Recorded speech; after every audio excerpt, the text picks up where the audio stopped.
Alô, olá, alô, vai tudo bem? Bem-vindos ao Café com Crime, o podcast onde você pode ser o aficionado por crimes reais que você é, sem julgamentos. Eu sou a Esté Zorbi, ou Dona Café, como você preferir, e trago para vocês hoje um caso cheio de conflitos políticos em tempos de eleições, paixões de um casal rico e poderoso, duas mortes separadas, uma sendo um mistério até hoje. E tudo isso no Brasil dos anos 60. Esse é o caso Kliman, que contempla as mortes de Margit e Euclides Kliman.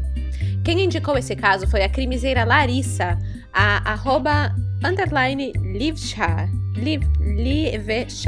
Não sei direito como fala, mas ela me mandou o seguinte por inbox lá no Instagram. Eu ia falar parênteses de novo. Meu Deus, qual que é o meu problema? Abre aspas. Bom dia. Queria te sugerir o caso Kliman. É muito famoso aqui no Rio Grande do Sul, principalmente por causa da virada que ele teve com o assassinato do deputado ao vivo. Fecha aspas. Gente, ao vivo, tava em caps lock, por isso essa ênfase. E eu já fiquei, né, como assim? Um assassinato ao vivo, meu Deus? Eu fiquei chocada, aí eu fui pesquisar. E na verdade, esse episódio era pra ter saído há muito tempo, mas durante a pesquisa, eu não tava achando muita coisa online, sabe? Tipo, esse caso, ele é cheio de teorias, pelo mistério e tudo mais que ele traz. E cadê que eu acho essas linhas investigativas, essas teorias e tal? Gente, eu não achava. Aí, eu encontrei um livro chamado Caso Kliman, que foi escrito pelo jornalista gaúcho Celito de Grande. E, cara, assim, é impressionante. Ele entrevistou a família, que nunca tinha falado sobre o crime, então tem vários detalhes, tem várias coisas, é muito completo, é muito cheio de coisa. E aí, né, eu fiquei lendo, e eu demorei 1000 anos pra terminar e fazer esse episódio.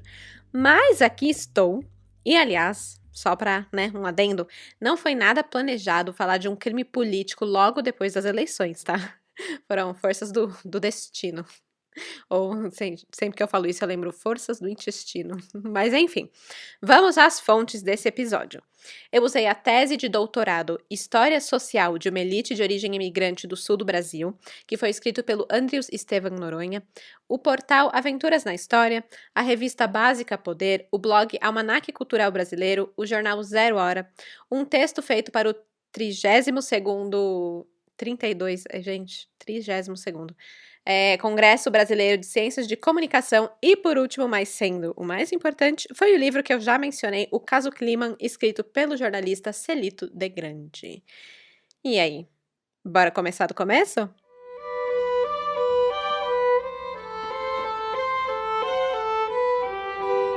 Euclides e Margit Kliman faziam parte da elite de Santa Cruz do Sul, uma cidade do Rio Grande do Sul. E não são só eles, tá? Na verdade, a família toda já vinha, assim, uma linhagem de gente da elite, de gente da alta sociedade. O pai de Euclides, o João Nicolau Kliman, ele era um dos maiores empresários do beneficiamento de fumo da cidade. A mãe de Margit, ela vinha de uma família dona de banco, de transportadora e também de várias fábricas. A irmã de Margit, a Elinor, era casada com Orlando Baumhart, que ele vinha de uma das principais famílias do setor de carnes, proprietária da marca Excelsior S.A. Então, assim, né, gente, cachim, cachim, cachim, era só grana, era só nome conhecido da região da época, e isso, a época, né, que eu digo, é as décadas de 40, 50 e 60, que foi quando essa família, essa linhagem, essa história acontece. E como uma família de elite, de prestígio, tinham muitos olhos sobre esse casal, né? Aí já sabe, é aquela cobrança pelo tradicionalismo. E eles eram mesmo uma família muito tradicional e católica. O Euclides Nicolau Kliman e a Margit Irene Mailänder, eles se casaram em Santa Cruz do Sul, a cidade onde os dois tinham nascido, onde tinham sido criados, onde todo mundo conhecia eles. O casamento deles foi no dia 20 de junho de 1944. Ele tinha 22 anos e ela tinha 20, bem novinhos, né? Na ocasião, o Euclides ele atuava como comerciário e a Margit, por sua vez, ela se formou em curso técnico de guarda-livros, que é um equivalente ao atual ensino médio. Naquela época, né, início dos anos 40, esse diploma era um sinal de alta qualificação e era normalmente obtido pela galera da elite mesmo, já que nessa cidade que eles estavam, no interior do Rio Grande do Sul, nem tinha universidade, né? Então era ali o máximo que você conseguia na cidade. Então, com base nisso, dá para supor que com essa formação escolar, a Margit planejasse atuar na administração do estabelecimento que foi fundado pelo avô dela e que depois foi assumido pelo pai dela e que ela queria assumir o comando ali depois, né? Era uma das maiores lojas de eletrodomésticos da região, chamada a Casa Mailänder. Foi nesse curso técnico que a Margit fez que ela conheceu o Euclides. O Euclides ele cursava contabilidade. Mas o Euclides, diferente da Margit, ele teve a oportunidade, talvez não oportunidade, né? Porque a Margit também tinha, sendo que ela era filha de elite e tudo mais. Mas o Euclides ele teve um incentivo, né, por ser homem, para buscar um estudo além do técnico, né? Na década de 1940, ele acabou partindo para a capital, Porto Alegre, para estudar economia na Pontifícia. Gente, eu sempre. Olha isso, eu sempre imaginei que era Pontífica. Eu sempre vejo PUC, mas eu nunca li a sigla. Mas enfim, ele foi estudar economia na Pontifícia Universidade Católica do Rio Grande do Sul, a PUC-RS. E depois que ele se formou, ele voltou para Santa Cruz, reatou seus laços com a Margit, que ele tinha conhecido no colégio, né? E os dois se casam. Então é aquela coisa bem de amorzinho, conheceu no colégio, aquele amor adolescente de tempos atrás e que na verdade de tempos atrás não, porque eles se casaram cedo, né? Tinham uns 20 anos. Então era esse namoro assim de colégio. Coisa bonitinha, fofa, felizes para sempre. E como era esperado de uma família tradicional brasileira, e principalmente esperado de uma mulher dos anos 40, depois que a Margit se casou com Euclides, ela se dedicou 100% à vida em família, à casa e às filhas que o casal veio a ter, né? Nada de administrar o negócio da família, não, como ela aparentemente planejava pelos estudos que ela tinha. Quem assumiu a gerência da Casa Mailänder foi o Euclides, em sócio com o Orlando Baumhart, que era cunhado da Margit, o marido da Elinor, a irmã de Margit. Bom, a Margit era considerada pela opinião pública local como uma moça bela, rica, bem casada, muito dedicada à criação das filhas, então ela realmente cumpria aquele papel que era esperado dela. O casal teve 4 filhas juntos, a Silvia, a Susana, a Virgínia e a Cristina. Mas muito tristemente, no Natal de 1951, a primogênita Silvia, ela ficou muito doente com febre, dor de garganta e por mais que ela tomasse os remédios, a febre só aumentava. Ela foi diagnosticada com Krupp, que é uma doença inflamatória dos tratos respiratórios. Hoje não é letal, mas naquela época, lá em Santa Cruz do Sul, não tinha medicação infantil para a doença. As injeções que tinham lá eram só para adultos, né? Mas na tentativa de salvar a Silvia, que já estava com febre há 3 dias, o médico decidiu aplicar meia dose da injeção na menina. E ela morreu no mesmo momento de parada cardíaca. Isso foi no dia 28 de dezembro de 1951 e Silvia tinha apenas 5 anos de idade. Pouco mais de um ano depois, nasceu Cristina, a filha mais nova. Ela nasceu em fevereiro de 1953. A família era bem estruturada e apesar do evento trágico com a Silvia, né, esse trauma, esse luto que eles viveram, eles tiveram momentos muito felizes, muito alegres juntos. A Margit e o Euclides eram bem rígidos na educação das meninas, eram bastante exigentes, mas também eram muito amorosos. A Virgínia, que é a filha do meio, ela lembra da infância da seguinte forma. Abre aspas. A vida familiar era tranquila. O vovô Nicolau nos adorava e nós a ele. Nossos pais tinham uma vida social muito ativa, eles iam a festas e bailes e quando voltavam tarde da noite, com frequência nos encontravam dormindo na cama do vovô. Fomos criadas soltas. Atrás da casa havia um espaço enorme, um mato de bambus. Lá construímos cabanas onde passávamos o dia inteiro a brincar. Fecha aspas. Então aqui a gente nota que realmente aquela infância de interior, de antigamente, brincando na rua, casa da avó, aquela coisa toda, e os pais também muito sociáveis, né? Saíam muito, tinham essa comunidade em volta deles, que eles eram muito participativos. Então era tudo muito legal, tudo muito bom. Em 1955, aos 33 anos, o Euclides se lança na política. Em sua primeira eleição, ele foi o candidato a vereador mais votado do PSD, que para mim, na verdade, é o nome do arquivo do Photoshop, né? O ponto PSD. Mas, na verdade, é a sigla do Partido Social Democrático. 3 anos depois da primeira eleição dele, em 1958, o Euclides decidiu ir mais longe nessa nova carreira que ele tinha atingido, né? Ou seja, ele largou os negócios da família, que ele administrava e tal, e foi se dedicar à política. E em 58, ele decidiu se lançar como candidato a deputado estadual nas eleições de outubro daquele ano. E a Margit, ela não gostou muito da ideia, não. Porque ela teria que se mudar de Santa Cruz para Porto Alegre, a capital, onde ele tinha que exercer o mandato, né? E ela não queria perder todos os amigos, os hábitos, as tradições que ela já tinha construído ali na sua cidade natal, né? Ela foi criada, estava criando as filhas ali naquela mesma cidade, então uma mudança para ela não seria muito bem-vinda. Mas, claro, ela não falou nada. Ela sorriu e segue o baile com o maridão na política, né? Como uma boa mulher da época faria. E aí uma pausa aqui, uma pausa para dizer amém, amém, não é mesmo? Para uma sociedade que a gente vive hoje, que já está em evolução, as mulheres já podem querer mais, já podem, por exemplo, a Margit, que tinha estudado e acabou não assumindo os negócios, a gente pode fazer isso. Eu sei que ainda tem muito a aprender, tem muito a evoluir, mas de grão em grão, a galinha enche o papo, né? Bom, e aí, em 1958, depois de se lançar como candidato, chegaram as eleições em outubro. E cadê os tambores? Turururururururururu. Euclides é eleito. E não só ele é eleito, como ele foi o quarto mais votado do PSD. E aí, claro, né, que a Margit já logo corre para organizar jantares para comemorar, homenagear o marido perante a alta sociedade, aquela coisa toda que a esposa, né, de uma pessoa nesse nível faria. Bom, o Euclides assumiu o cargo em 31 de janeiro de 1959 e logo de cara ele já se mostrou um grande opositor de Leonel Brizola, que era o governador na ocasião. E acabou que ele ganhou a fama de ter discursos muito inflamados, digamos assim, né?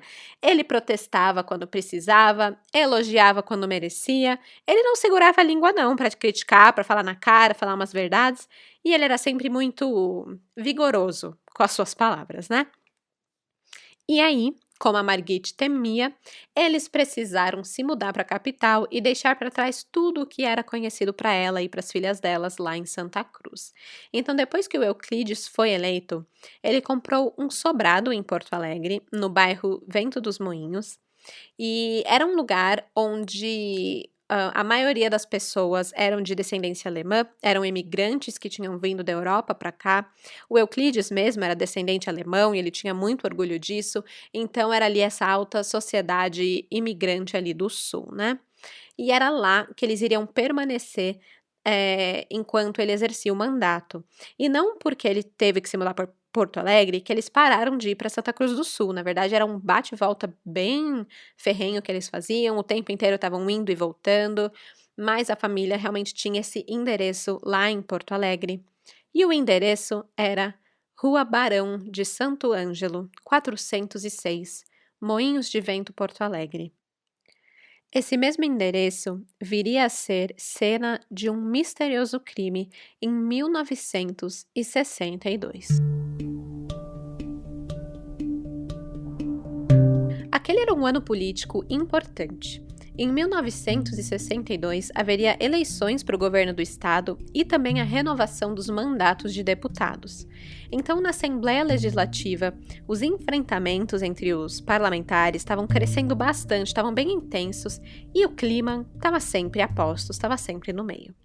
Ele fazia bastante oposição ao governo atual, ele chegou a chamar um deputado de covarde e demagogo, e sabe como é, né? Papo de político em pleno ano de eleição, é aquela provocação e tal, então estava nesse clima bem agitado.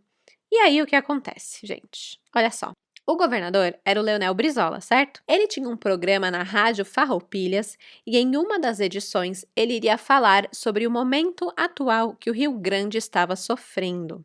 E ele estava, obviamente, usando o programa também para alavancar a candidatura de Egídio Michalessen, ou Micalessen, que era do PTB. Ele estava tentando alavancar ele para o governo do estado. Aí, meus queridos crimezeiros, veio a treta. Por quê?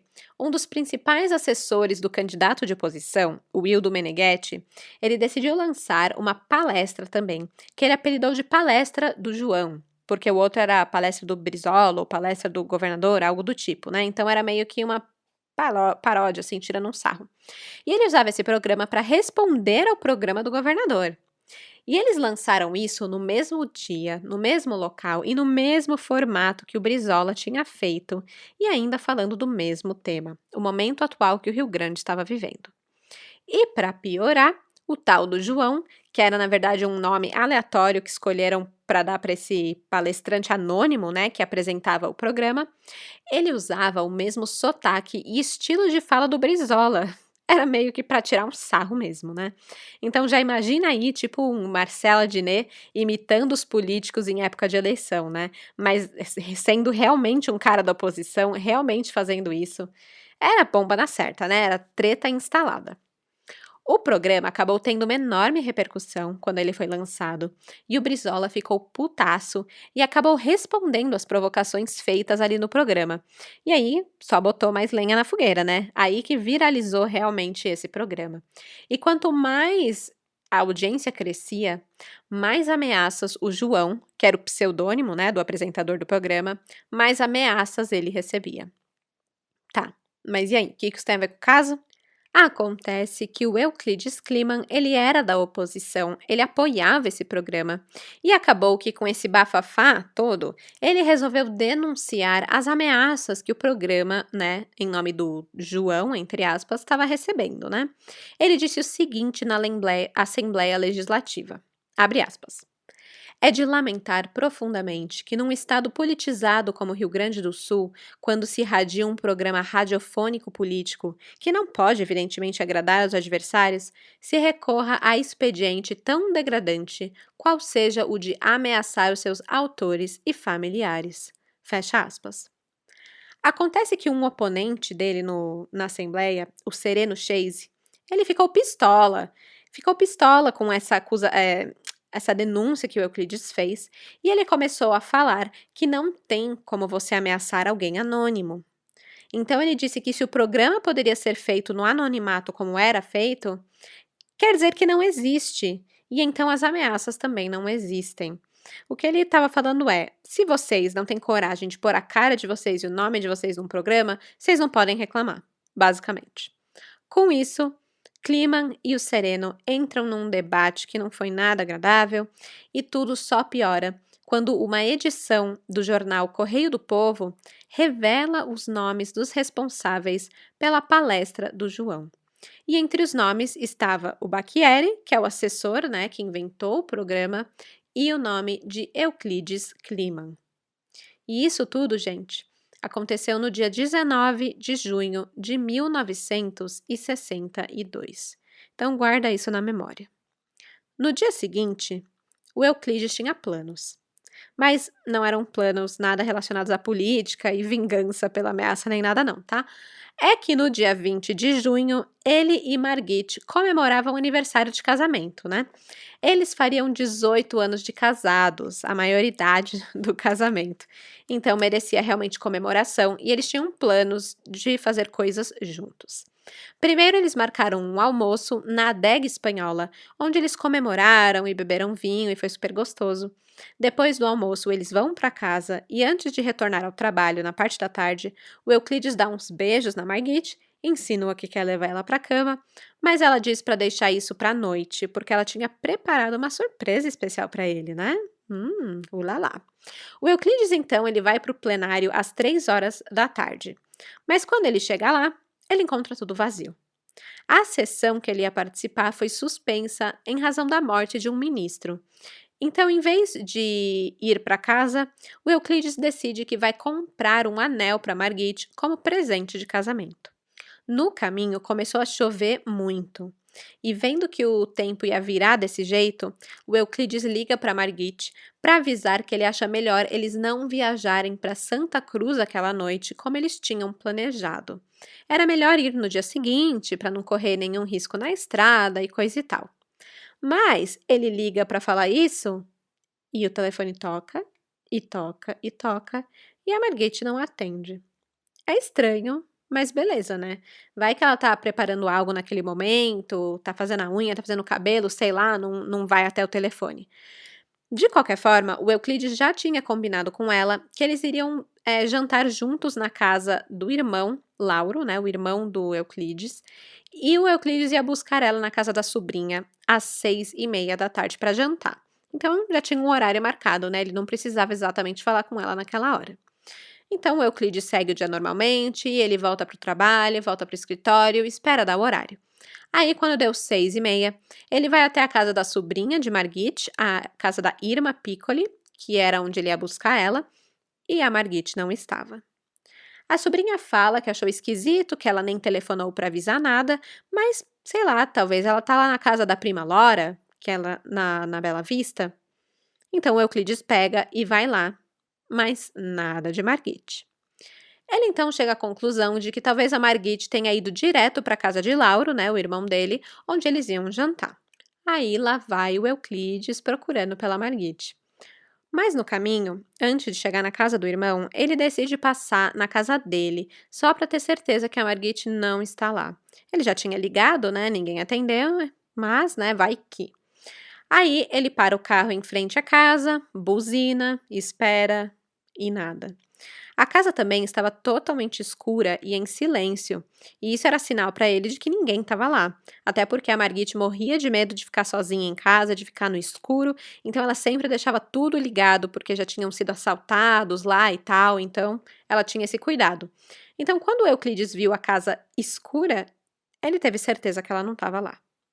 Aliás, nem mesmo as filhas estavam em casa, já que o Euclides e a Margit queriam ter a noite a sós, então eles deixaram as filhas com uma governanta, que as levou para o cinema e depois iria deixar as meninas na casa do avô, né? A noite era realmente para ser do casal, era um dia de comemorar. O Euclides ele segue finalmente para a casa do irmão Lauro, mas chegando lá ele só encontra a cunhada, né? Nada do irmão Lauro, que foi para um bar assistir um jogo de futebol, e também nada da Margit.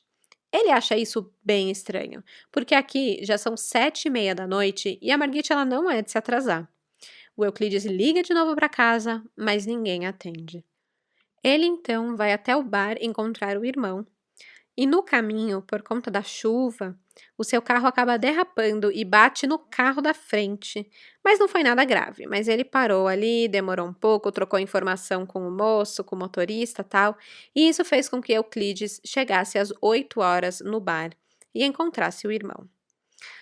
Ele fala, né, putz, não tô achando a Margit e tal, e aí os dois decidem passar na casa dos Kliman, na rua Barão de Santo Ângelo, para poder checar.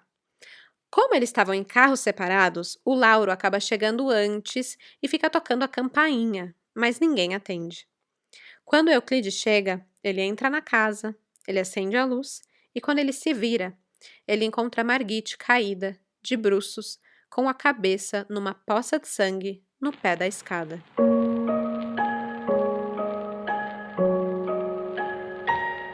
Com essa descrição, a gente pensa, será que a Margit caiu lá de cima, tragicamente, tropeçou, aconteceu alguma coisa? Tem o documentário do cara, né, que encontrou a esposa dele no pé da escada e fala, foi uma coruja que entrou na casa, bateu na cabeça e caiu. Enfim, imagina alguma coisa assim acontecer? Mas não, esse não era o caso de Margit Kliman, não foi um acidente. Ficou claro que ela foi morta de forma brutal. O seu rosto estava quase irreconhecível depois de vários golpes que ela levou com algum objeto cortante. Conforme a perícia, ela foi atacada no alto da escada e golpeada repetidas vezes enquanto rolava pelos degraus. O sangue dela jorrou a uma distância de 2,5 metros. Era uma cena de crime bem difícil de olhar. As notícias da morte de Margit correram rápido. Na manhã seguinte já estampavam os jornais. A população ficou sabendo de tudo antes mesmo de Euclides poder contar o que havia ocorrido para as filhas. Vale lembrar aqui que na época os jornais estavam meio que tudo falido, né? Estavam indo pro buraco. Então, quando um crime desses acontece na alta sociedade, na família de um político em ano de eleição, putz, meu, era assim, um prato cheio para os jornalistas, né? Era tudo que eles queriam. Além desse drama de 3 meninas que ficaram órfãs de mãe, surgiram suspeitas, mistérios, e os jornalistas, eles investigavam, ou pelo menos fingiam investigar, o mesmo tanto que os policiais. Eles até meio que competiam com os delegados na busca de pistas, né, capazes de solucionar esse crime. Porque imagina só, se a capa de um jornal tivesse a solução estampada assim, antes da polícia ficar sabendo, né? Ia vender rios de jornal. E nisso, acabaram inventando histórias que, tipo, gente, sério, é inacreditável. Eu vou contar aqui mais pra frente pra vocês. Mas, querendo ou não, os leitores dos jornais, eles piraram nessas especulações e devaneios, tanto que a venda do jornal Última Hora quadruplicou a sua tiragem nesse período, e o Diário de Notícias triplicou a venda dos jornais avulsos. E, obviamente, que tudo isso complicou e muito as investigações do assassinato de Margit Kliman. O jornalista Sérgio Jockman, que na época trabalhava no jornal Última Hora, escreveu muitos textos sobre o caso Kliman, estava bem envolvido em tudo isso, ele diz o seguinte sobre como o caso foi tratado no jornal. Abre aspas. Foi um crime transformado em caso político que reflete muito bem aqueles anos, uma situação típica da época. 2 lados políticos se devorando, com jornalistas no meio mentindo, com policiais fazendo o mesmo. Fecha aspas. Talvez por esses motivos o caso de Margit é um mistério até hoje. É aquele velho ditado, né? Não existe o crime perfeito, existe um crime mal investigado. Então vamos tentar entender o que aconteceu naquela noite e como foram as investigações. O que temos de concreto na cena do crime é o seguinte: o corpo de Margit apresentava lesões na cabeça e pequenas marcas nos braços. Ela estava seminua, o que implica que talvez ela estivesse se arrumando para sair, para encontrar o marido no jantar, né? Estava no meio ali da sua preparação, quando ela foi pega de surpresa. E os golpes pareciam ter vindo de um atiçador de fogo da lareira. Gente, é muito coisa de filme gringo isso, né? Um atiçador de lareira ser arma do crime. Que nem picador de gelo, né? Que eu nunca nem vi na minha vida, mas direto eu vejo em casos gringos e filmes e documentários como sendo a arma do crime, né? Você tá louco. Não quero nunca ter essas paradas na minha casa, não. Tô aqui de boa, sem a minha lareira. Além disso, não tinha nenhum sinal de arrombamento na casa, nadinha, assim, as janelas intactas, portas intactas, e isso só mostrava que quem entrou ali era um conhecido. Ou era um pé de veludo, né? Imagina esse crossover, gente. Outra coisa importante, o laudo da necrópsia. E adivinha só, o laudo estava incompleto. A necrópsia, ela se resumiu basicamente às lesões encontradas na cabeça. Mas quando você faz uma necrópsia, e isso eu tô falando porque o médico que examinou esse caso que falou isso, tá? Ele falou que é preciso examinar não só a cavidade craniana, mas também a torácica e a abdominal. É sempre assim, sempre precisa disso, é obrigatório aparecer isso na análise ali e no laudo. Mas eles estavam com tanta pressa para liberar o corpo de Margit que eles não fizeram o exame torácico e abdominal. Eles viram que o golpe fatal foi na cabeça mesmo, colocaram isso lá como causa da morte e pronto, acabou. E isso é ruim, né? Porque os exames poderiam dar outras informações do que teria acontecido com a vítima naquela noite, né? Para isso que é solicitado esse tipo de coisa. E, por último, foi constatado que haviam 2 tipos de sangue no local do crime. Um deles, que era, obviamente, da vítima, e o outro que provavelmente era do criminoso, né? Só pode. Mas, adivinha? Nunca foram feitos exames desse sangue. Simplesmente cagaram para a informação de que esse sangue existia, né? O próprio Kliman, o Euclides Kliman, ele se ofereceu para ser examinado, para colherem o sangue dele, comparar com o que foi encontrado lá, até para ele se inocentar e tudo mais, mas o delegado simplesmente disse que não queria, que não precisava, porque o Kliman não tinha nenhum sinal de ferimento mesmo, então provavelmente não ia ser o sangue dele, e acabou que ficou por isso mesmo. E outro adendo, né, só vale lembrar que nessa época não existia o teste de DNA aqui, tá bom? Com tudo isso, o crime basicamente não tem pistas. Quem ficou responsável por essa bucha, por essa investigação, foi o delegado Júlio Moraes. Ele era um cara muito experiente, um cara muito renomado como delegado, e ele também criou uma baita mobilização para investigar esse caso. Ele reuniu os melhores e mais experientes investigadores e colocou eles para se dedicar exclusivamente ao caso do assassinato de Margit Kliman e ainda colocou uma equipe inteira à disposição deles, tipo, mano, vamos fazer o que for preciso para esse caso. Até porque era uma grande repercussão, um grande caso, teve toda a atenção. E não só na delegacia, mas também nos jornais. As redações fizeram a mesma coisa. Todo mundo, foco total no caso Kliman. Logo de cara, o delegado Júlio Moraes, ele vai em busca de depoimentos de testemunhas, porque era mais ou menos a única coisa que sobrou mesmo, né, para conseguir seguir com esse caso. Mas ele não vai de peito aberto, não. Ele já vai com uma ideia ali pré-concebida que ele botou na cabeça dele. E óbvio que isso é perigoso, né? Em vez de tentar descobrir a história realmente do que aconteceu, ele queria provar a teoria que ele tinha, de que o culpado era o deputado estadual Euclides Kliman. Na cabeça do delegado isso era muito óbvio e só faltava provas, mas era isso. E assim, né, em casos assim, onde a gente tem uma vítima mulher morta dentro de casa, realmente o cônjuge é sempre o mais provável. E ele não tá errado de pensar isso, né? A gente tem estatísticas que mostram isso, né? Se eu não me engano, em metade dos casos aqui no Brasil, o culpado é alguém da família, principalmente o cônjuge, principalmente se a vítima for mulher. Então, com isso, o Euclides pensou, o Euclides não. Com isso, o Júlio Moraes pensou, foi o Euclides, né? E um outro detalhe. Aí a gente vai analisar, tá, mas e a história do Euclides, né? Como que fica? O álibi dele era meio fraco. Ele dizia estar com o seu irmão mais velho, o Lauro, e para o delegado seria muito fácil um familiar tão próximo assim mentir o álibi do irmão, né? E aí pronto, bastou o investigador duvidar desse álibi, de ter essa suspeita, mesmo sem ter provas, que os jornais já caíram em cima falando que o Euclides Kliman era o assassino da esposa. E principalmente os jornais que simpatizavam com o Brizola, né, de quem o Euclides era opositor. Eles já estavam meio que dando como certo o envolvimento do deputado no caso do assassinato da esposa e também já estavam formando opinião popular ali, né? Aliás, vocês lembram que eu falei que um dia antes do assassinato de Margit, o Euclides tinha sido ameaçado, né? E deu aquele bafafá todo com o Sereno lá na Assembleia Legislativa. Então, assim que o Sereno ficou sabendo da morte de Margit, ele ligou na hora pro Brizola e falou: Mano, ferrou. Vão achar que foi a gente, porque rolou ameaça, rolou a treta na Assembleia. O que a gente faz? E aí o Brizola, né, o governador do estado, ele fez questão de ir até a cena do crime e estar ao lado do Euclides nessa hora.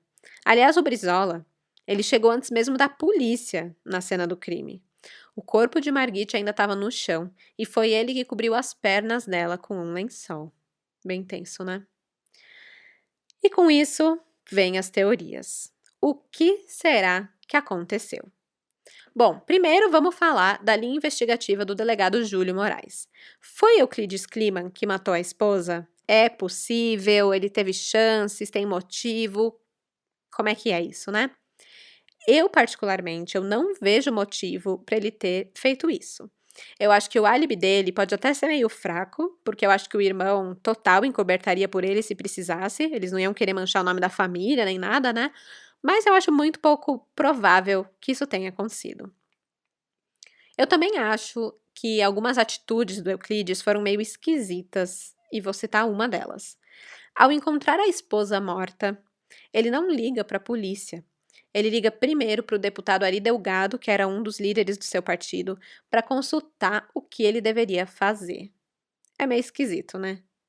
Mas, de qualquer forma, o Euclides, ele foi visto em lugares públicos aquele dia, ele foi visto pela família de Margit enquanto procurava por ela, ele foi visto pelo moço que ele bateu o carro entre as 7h30 e 8h naquele dia, e eu não consegui enxergar uma janela de tempo aí para ele ter cometido esse crime realmente, né? E se ele tivesse, por exemplo, sido um mandante, né, mandado alguém ir lá fazer isso, ele precisaria de um bom motivo. E até hoje ninguém encontrou esse motivo. Mas mesmo assim, o delegado Júlio Moraes definiu que Euclides matou a esposa. E quando as evidências começaram a mostrar que, na verdade, ele era inocente, o delegado afastou os investigadores que defendiam a inocência dele. Ele realmente alimentava os jornais com essas informações da culpabilidade do Euclides e acabou que a população toda meio que teve certeza de que foi o Euclides. Um exemplo disso a gente encontra num depoimento da Susana, que é a filha mais velha do casal Kliman. Ela conta o seguinte episódio, abre aspas.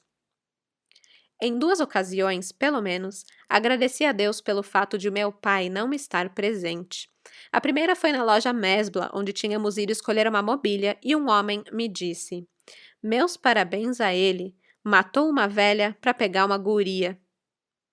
Em outra ocasião, numa solenidade no Palácio Pirantini, papai foi chamado e se afastou, o que era muito raro porque ele sempre estava ao meu lado.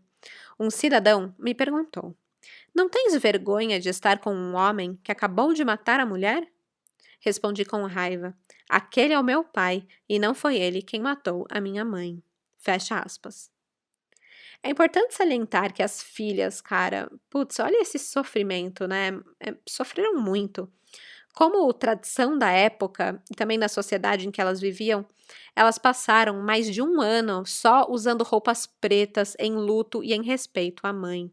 E ainda tinham que conviver com gente assim, sem noção, que não tem o mínimo de pudor e acusavam o pai na frente delas. Então é um sofrimento meio que em dobro, né?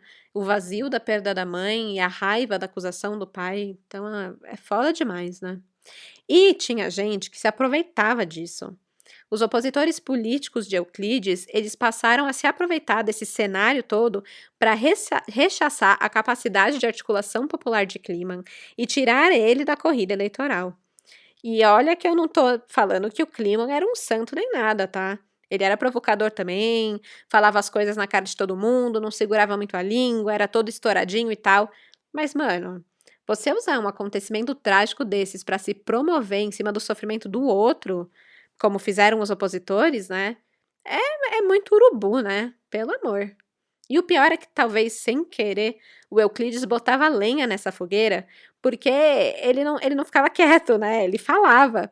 E ele chegou a acusar os opositores deles terem tramado esse caso, e aí pronto, né? Só acendeu mais ainda o atrito midiático que esse caso tinha.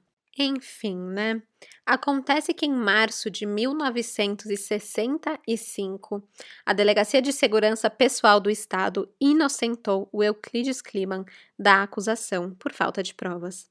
A Gazeta do Sul, de Santa Cruz do Sul, publicou, entre aspas, a morte de Dona Margit. Kliman é inocente. Então era manchetona assim na capa do jornal. Mas mesmo assim, os jornais de Porto Alegre ignoraram essa notícia e continuavam apontando Kliman como culpado. E o triste é que, para boa parte da população, ele realmente continuava com essa fama de assassino da esposa, né? Mesmo depois de oficialmente ser declarado inocente. Bom, da teoria de que foi Kliman, é isso. Agora para a próxima e mais polêmica de todas: a Dama de Vermelho. No dia 23 de junho de 1962, a manchete do jornal Diário de Notícias anunciava o seguinte, abre aspas, Dama de Vermelho foi vista saindo do local do crime, fecha aspas. A notícia informava que uma jovem mulher de aproximadamente 18 anos, usando um vestido vermelho, teria saído por volta das 15 horas da casa dos Kliman. Ela saiu num táxi que a deixou no centro da cidade, na Avenida Salgado Filho. Surgiu então a teoria de que Margit tinha conexões com essa tal Dama de Vermelho e que essa mulher possuiria a chave para desvendar o mistério desse caso. De início, essa informação ela não veio da polícia e sim dos jornais, mas dias depois, o delegado Júlio Moraes afirmou que realmente a dama existia, pois ele foi capaz de identificar um motorista de táxi, o Antônio Gonzalez, que admitiu ter transportado uma mulher da rua Barão do Santo Ângelo até o centro da cidade de Porto Alegre naquela noite do dia 20 de junho. Mas mesmo assim, o Moraes ele deixou muito claro que apesar disso, o marido, o Euclides, ele ainda era o principal suspeito. Porém, a Dama de Vermelho era muito sedutora para os jornais, né? Até o nome, né? Dama de Vermelho. Parece coisa de livro de ficção mesmo. E aí as coisas vão ficando sérias, já que o motorista do táxi identifica uma foto da mulher de vermelho. E aí eu fico pensando, meu Deus, de onde que vieram essas fotos? Como que chegaram nessa lista de mulheres suspeitas? Como que ele identificou essa mulher, sendo que nem se sabe, não sabia nada dela, né? Mas enfim, eu não faço a menor ideia de como que chegaram nisso, e eu acho que nem a polícia sabia também. Mas o fato é que no dia 29 de junho de 1962, o jornal Diário de Notícias publicou no alto da página um texto com a foto do delegado Júlio Moraes e o título: Recado do delegado Moraes à Dama de Vermelho. Já conheço sua identidade. Apresente-se, ou serei forçado a intimá-la a depor. E eu já achei ridículo, né? Porque, gente, tipo assim, meu filho, você já sabe a identidade de uma testemunha-chave que possivelmente pode ser a assassina, você não espera, não. Você vai atrás, hein? O que me leva a crer que ele não sabia da identidade de coisa nenhuma e estava jogando o maior blefe, né? E o pior é que essa afirmação que apareceu no jornal meio que gerou um pânico ali na alta sociedade, porque todas as mulheres passaram a ser suspeitas. E bastava aparecer o nome de alguma numa coluna social ou coisa do tipo, que já apontavam o dedo, né? Tipo, ah lá, dama de vermelho. O tempo passou e essa tal dama não se apresentou na delegacia, e o Júlio Moraes continuava afirmando que ela estava sendo vigiada e poderia ser detida a qualquer momento. E tipo assim, né? Sentido não há. Tá vigiando por quê, meu filho? Vai lá prender logo essa mulher se você sabe quem é. Vai perguntar as coisas. Tô curiosa. Queria eu perguntar. Mas ok. Aí, só para vocês terem noção do nível que chegou as especulações dos jornais, né? A polícia tinha falado que tinha 3 hipóteses sobre a autoria do crime. Um que teria sido cometida por um homem, provavelmente o Euclides, ou que teria sido uma mulher, a tal Dama de Vermelho, ou que também poderia ter sido feito por um casal, um homicídio feito por um casal. Aí, o que o jornal fez? Contratou 3 atores para encenarem como teria sido o assassinato de Margit Kliman para cada uma dessas hipóteses, e aí publicaram uma fotonovela com as fotos ilustrando o crime. Gente, você tem noção do tamanho do absurdo que é isso? É tipo fazer uma reconstituição de um crime que você nem sabe como aconteceu, mano. É muito ridículo. Mas voltando para a Dama de Vermelho, um mês depois do crime, já em julho de 1962, o Instituto de Polícia Técnica encontrou nas unhas da vítima resquícios de fazenda vermelha e pele de vison, o que fez com que a polícia conclua que a Margit Kliman ela lutou contra uma mulher antes de morrer. E aí, isso obviamente vai de encontro à teoria da Dama de Vermelho. Os jornalistas começaram a investigar, então, quem seria a mulher de vestido vermelho com aplicações de pelo ou que se vestia com um vestido vermelho e um casaco de vison por cima. Eles fazem um levantamento na cidade de Porto Alegre e chegam à conclusão de que existem 8 casacos de vison na cidade.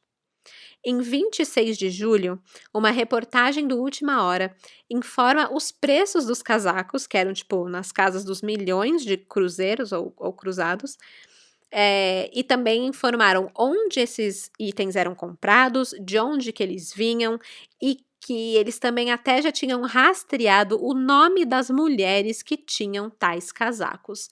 Mas eles não revelaram os nomes. Eles apenas afirmavam que todas essas mulheres tinham um álibi para a hora do crime. Então, não foi nenhuma delas. E que também nenhuma delas tinha usado o casaco naquela noite, já que um casaco de vison não combina com chuva. E caía muita chuva naquela noite, né? E tudo isso quem fez foram os jornalistas, tá? Não os investigadores. Então aqui a gente já vê que realmente as funções estão totalmente trocadas e eu achei meio bizarro isso. A história da Dama de Vermelho, ela segue com muita força e finalmente, no dia 25 de agosto de 1962, 2 meses basicamente depois do crime, essa história dá um retorno. Foi nessa data que Sandra Ribas, uma ex-dançarina de boate lá da capital, surge como possível identidade da moça suspeita e ela é presa. Porém, no mesmo dia, ela consegue um habeas corpus que coloca ela em liberdade, porque as provas são muito ridículas e não dá para manter uma pessoa presa com base naquilo. 5 dias depois que ela é liberada, presa e liberada, né, vem a bomba através do jornal Última Hora. Foi publicado o seguinte, abre aspas. Como se sabe, a polícia tem informações segundo as quais a jovem e bela Sandra Ribas manteve relações íntimas com o deputado Euclides Kliman, embora tanto ela quanto o parlamentar neguem com veemência tais informações. Fecha aspas. Surge assim, então, a teoria da cumplicidade entre dois personagens que já eram suspeitos do crime, o Euclides e a Dama de Vermelho. Mas será que era possível que Euclides realmente estava traindo a Margit com Sandra? E se tivesse fazendo isso, o que teria dado nos dois para decidir matar a Margit, né? Qual que é o motivo? O que eles ganham com isso? E eu também fiquei me perguntando, de onde é que o jornal Última Hora tirou essa informação? Gente, do nada, traição, né? Tem que ter. É uma boa história. Mas não é um fato nem nada. Enfim, eu não consegui descobrir de onde que tiraram isso e isso pegou, né? Pegou como uma boa história de traição, bem estilo novela mexicana pegaria.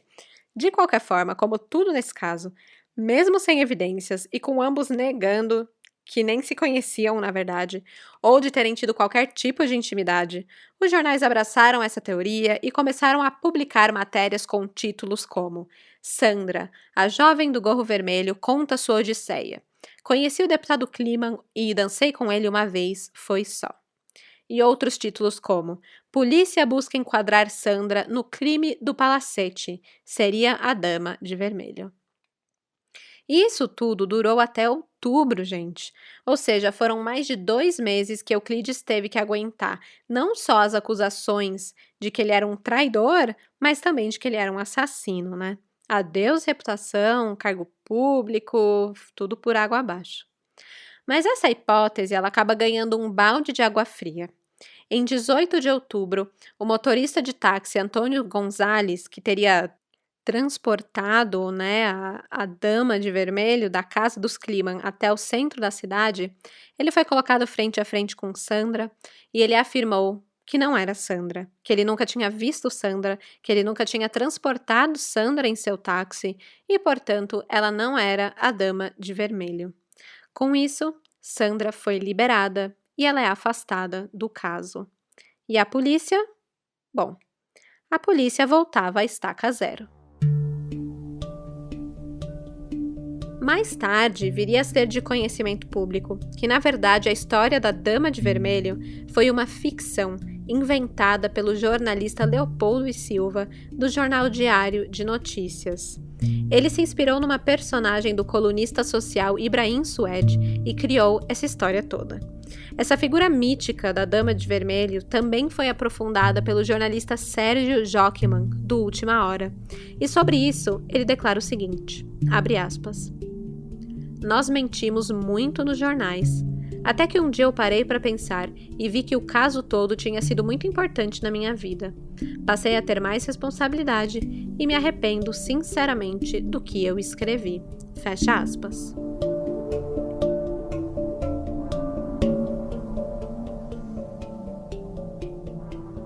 A teoria mais pé no chão desse caso é a seguinte, que Margit Kliman foi assassinada por seu sobrinho Luiz Fernando Kliman Kurt, de 16 anos. Ele era filho de Júlia Kliman Kurt, irmã de Euclides, e era sabido na família que ele era um menino problema. Era usuário de drogas e já havia participado de uma série de assaltos nos 2 anos anteriores, tendo passagem pelo juizado de menores. Os policiais chegaram até o nome dele depois que ficaram sabendo que alguns dias depois do crime de Margit, Luiz Fernando havia deixado uma calça para lavar que estava manchada com sangue na lavanderia Yankee, que era próxima da sua casa. O proprietário da lavanderia, que já sabia do crime, do caso que estava acontecendo e sabendo das relações de Luiz Fernando com a família, ele ligou para a polícia. O Luiz Fernando ele foi interrogado por 2 dias e ele não conseguiu explicar como que manchou as calças com sangue. Mas como a calça já tinha sido lavada, não teve como fazer exames ou ter isso como evidência. E assim, né, eu achei meio burro do moço da lavanderia, porque ele ligou, falou pra: "Olha, tô aqui com uma peça de roupa com sangue que pode ter a ver com o crime", mas aí ele vai lá e lava? Como assim? Por que que você não guardou? Meu Deus, tinha que ter preservado, né.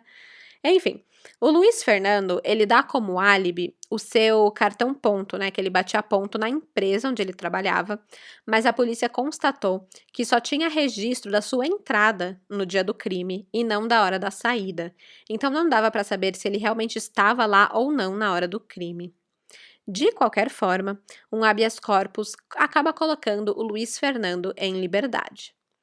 As investigações acreditam que Luiz Fernando teria ido até a casa na rua Barão de Santo Ângelo em busca de drogas ou dinheiro.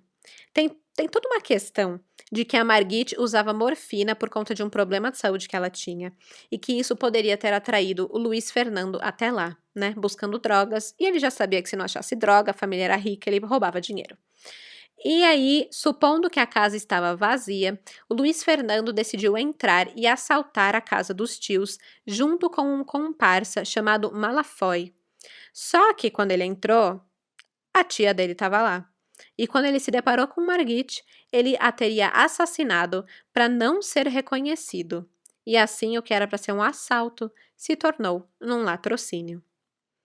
O cerco apertou ainda mais para o lado do Luiz Fernando quando a polícia encontrou uma toalha ensanguentada na casa de Malafoy, o seu comparsa. O Malafoy ele deu várias desculpinhas de como que o sangue foi parar lá, falou: "Ah, o meu irmão estava se barbeando, cortou e usou para secar", várias coisas assim. Mas um laudo da polícia afirmou que o sangue não pertencia a ninguém que o Malafoy havia mencionado. Então era meio que tipo: "Tá, e aí? Qual que é a sua explicação agora, né?". Apesar dessas estranhezas todas, nada era uma evidência concreta e não se tinha testemunhas. Então os 2 rapazes foram liberados. E até hoje, o assassinato de Margit Kliman continua sem solução. Mas essa teoria de que foi o sobrinho é uma que até a filha do casal Kliman, a Cristina, a mais nova, ela acredita que possa ser real. Ela conta que na noite do sepultamento de Margit, o Euclides conversou com ela e as irmãs sobre a morte da mãe, pediu para que elas tivessem confiança nele, porque elas iam escutar muita merda, e tá, né, aquela conversa. E aí a Cristina, que na época tinha 9 anos, perguntou se não tinha sido Luiz Fernando. E ela falou isso porque ela já tinha visto a mãe acalmando o Luiz enquanto ele estava todo agitado pelas drogas e tal, então era um primo meio esquisito o problema e ela sabia e perguntou. E aí a Cristina conta que a resposta do Euclides foi muito ríspida, ele ficou muito irritado com essa insinuação e disse para ela nunca mais falar isso, que Luiz Fernando estava fora de cogitação, que ele era da família.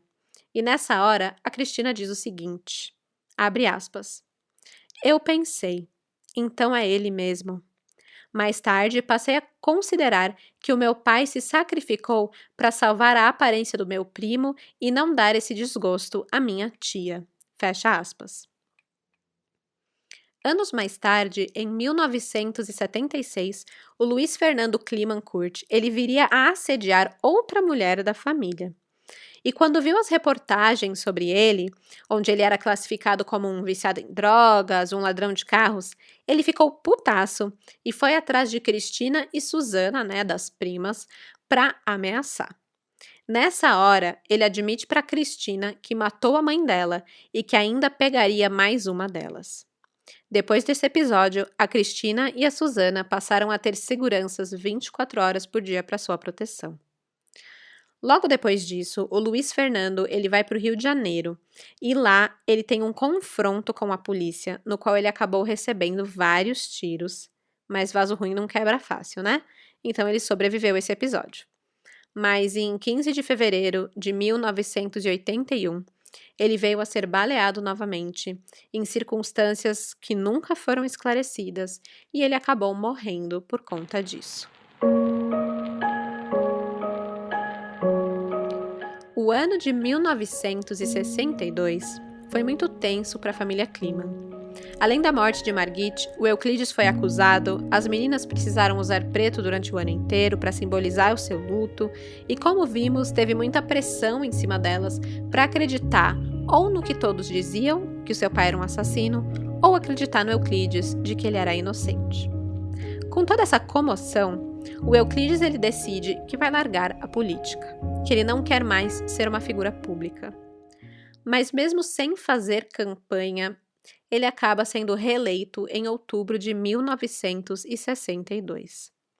Ele tira o ano novo daquele ano, a virada para 1963, para ir para Balneário Camboriú, em Santa Catarina, com as 3 filhas, onde eles ficaram reclusos por um tempo, para pôr a cabeça no lugar e sair um pouco do centro das atenções ali que eles tinham se tornado em Porto Alegre e Santa Cruz do Sul. O Euclides ele decide assumir novamente o seu cargo como deputado estadual em 1963, e apesar de tudo ser diferente para a família Kliman sem a Margit, a vida segue. A fama do deputado Euclides era aquela, entre o amor e a raiva, muito querido por uns e muito odiado por outros. E muitas vezes ele era polêmico. Em agosto de 1963, ele se envolveu numa polêmica por conta da obtenção de 50 mil cruzeiros em apólices do Estado para a pavimentação de uma rua que liga o centro de Porto Alegre ao bairro Arroio Grande. Hoje essa avenida tem o nome dele. O assunto estava tão em alta que acabou sendo tópico de debate na Rádio Santa Cruz. O Kliman ele reservou um período na rádio e convidou todos os vereadores da cidade a participarem para debater essa polêmica. Mas somente o vereador Floriano Peixoto Caram Menezes, que era conhecido como Marechal, aceitou o convite. Mas, para o programa não flopar, só tendo um para debater com ele, o Euclides desistiu do debate e resolveu ocupar o espaço na rádio para explicar a polêmica desse tema sozinho. Quando o Marechal ficou sabendo disso, para não perder o bonde da polêmica, ele resolveu reservar o tempo seguinte na rádio para entrar logo depois do Kliman e debater tudo o que ele tinha falado. Então, por exemplo, se o Euclides reservou o horário do meio-dia, à 13h ele reservou logo em seguida para poder pegar esse rabicho aí do Euclides e também chamar a atenção, É uma oportunidade para ele. E assim, chegou o dia de ir à rádio. Era dia 31 de agosto de 1963. O Euclides faz o seu programa, fala da polêmica e pronto, acabou seu horário. Ele então sai do estúdio da Rádio Santa Cruz.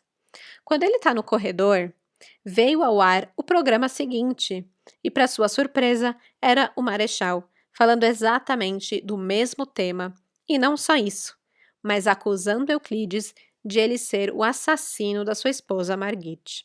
Aí pronto, O Euclides não ia deixar barato, não mesmo, ainda mais ele que tem essa fama de ser esquentadinho, O Euclides, então, ele marcha de volta, entra no estúdio onde estava sendo transmitido ao vivo, essas palavras do Marechal, e entra lá e começam a discutir ao vivo. E ainda no ar, a briga cresceu tanto que, de uma maneira bem passional, o vereador ele pega e dá um tiro a queima-roupa em Kliman e acaba matando ele ali na hora. 1 ano e 2 meses depois de Margit Kliman morrer, Euclides Kliman é assassinado ao vivo nos estúdios da Rádio Santa Cruz. Em 1 ano e 2 meses, as meninas Susana, Cristina e Virgínia vão de uma família feliz da alta sociedade para órfãos de mãe, depois órfãos de pai e depois separadas, 2 indo morar na casa de um tio e a outra indo para casa de uma tia. A vida nunca mais seria a mesma. Manhã do dia 10 de junho de 1965. Cerca de 2.000 pessoas aguardavam o início do maior julgamento de Santa Cruz do Sul e também no Rio Grande do Sul. No banco dos réus estava Floriano Peixoto Caram Menezes, o vereador do Partido Trabalhista Brasileiro, de 36 anos, o Marechal. Na defesa do vereador estava o também deputado Pedro Jorge Simon, um advogado de 34 anos e integrante do PTB. Hoje ele é senador pelo Partido do Movimento Democrático Brasileiro. Na defesa de Marechal, o Simon usou a gravação do dia do crime. Pois é, não é todo dia que você tem um crime gravado, né? Pra mim, assim, pra mim isso já seria tipo um flagrante e a culpa é certa e pronto, acabou, mano. Você matou o cara, tá aí, tá na fita, né? Mas não foi exatamente o caso. Quando a fita começa a tocar, o silêncio é total e todos começam a ouvir os detalhes do momento do assassinato. O Simon afirma o seguinte, abre aspas, parecia que Kliman estava ali. Nas suas declarações, dava para sentir que o deputado sabia que ia morrer, numa espécie de despedida, pois dizia que a vida era um inferno e que não aguentava mais as acusações de assassino da esposa. Fecha aspas. Antes de Euclides entrar esbravejando no estúdio essas palavras, a fita mostra o que o Marechal falou e que tinha tirado Euclides do sério, né? O Marechal disse, abre aspas, assim como tu acusas o PTB, também te acusam, fecha aspas. E aí o Kliman já entrou correndo no estúdio para tirar satisfação, mas ele não ouviu o que veio a seguir, que foram as palavras, só que eu não acredito, que foi o complemento do vereador depois da acusação, né? Então, a frase completa seria, assim como tu acusas o PTB, também te acusam, mas eu não acredito. Acontece que o Kliman não escutou isso, ele entrou no estúdio, ele entrou com a mão esquerda levantada, dizendo, essa não! E aí a reação do vereador foi dar um tiro, que atravessou a mão do parlamentar e atingiu o coração. O Marechal alega que ele pensou que Kliman estivesse levantando a mão para atacá-lo, possivelmente pegando uma arma ou algo do tipo, o que é esquisito, né? Porque o Kliman estava sem casaco, estava sem arma, então ele vai pegar da onde, né? Mas, de qualquer forma, o Marechal foi condenado a 1 ano e 6 meses por homicídio culposo, que é aquele onde não há intenção de matar. A defesa apelou por considerar a pena leve demais, e eu concordo, né, gente? 1 ano, você matou alguém e pega 1 ano de cadeia? Enfim. E aí, teve um terceiro e último julgamento em dezembro de 1965, que resultou em 6 anos e 6 meses de detenção para o réu. O Floriano Peixoto Caram Menezes, ele cumpriu apenas parte dessa pena, devido aos bons antecedentes criminais que ele tinha, e até onde eu encontrei, ele mora em Florianópolis, Santa Catarina, tá lá vivendo a vida, é isso. Que caso, né?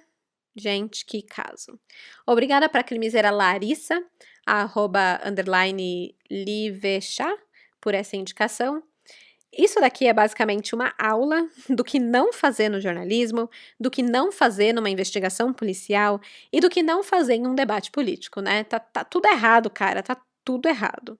O que fica muito claro aqui para mim é que os jornais da época estavam quase todos falidos, só queriam vender sensacionalismos, que é o que o povo compra, né? E aí inventaram histórias que a própria polícia acabou se enroscando no meio dessas invenções, da tal Dama de Vermelho, que nem nunca existiu, mas acabou com a prisão de uma mulher real, da Sandra Ribas, né? Uma dançarina de boate, claro, porque se fosse alguém da alta sociedade, não seria preso. Tanto que ninguém que era do círculo social dos Kliman foi preso como suspeito.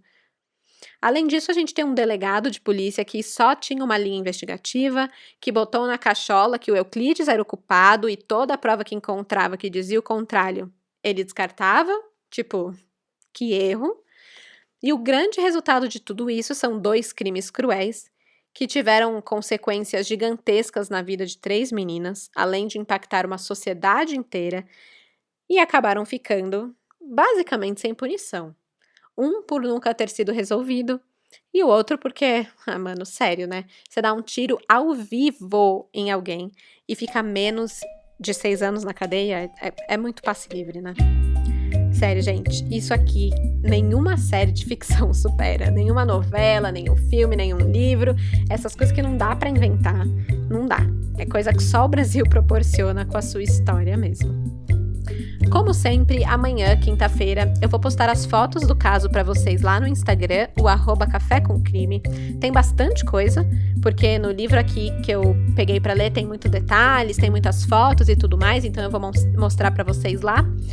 E também queria saber de vocês, me conta o que vocês acharam, em qual teoria, no caso da Margit Kliman, vocês mais acreditam.